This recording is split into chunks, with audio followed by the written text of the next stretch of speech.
Un mois après les législatives anticipées en Espagne, cette fois, le roi Felipe VI a désigné hier le leader du Parti populaire pour former un gouvernement. Alberto Núñez Feijóo, qui n'a pas la majorité, doit être investi prochainement. Les débats au Parlement sont d'ailleurs prévus les 27 et 28 septembre prochains. Les précisions depuis Madrid avec Diane Cambon. Le roi Philippe VI a respecté la coutume de la Constitution espagnole qui veut que le candidat qui a obtenu le plus de voix à l'élection législative soit celui qui tente en premier de former un exécutif.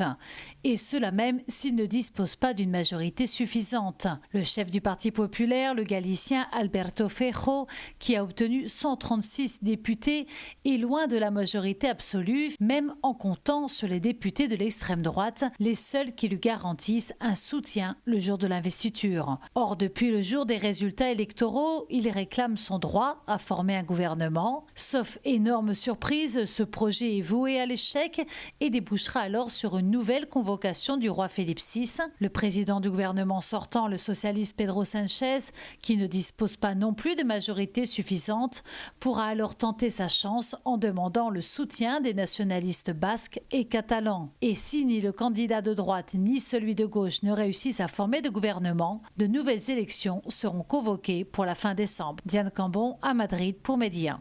Et le Premier ministre sortant, Pedro Sánchez, a dit soutenir la décision du roi d'Espagne tout en estimant que le vote d'investiture du leader du PP est une perte de temps.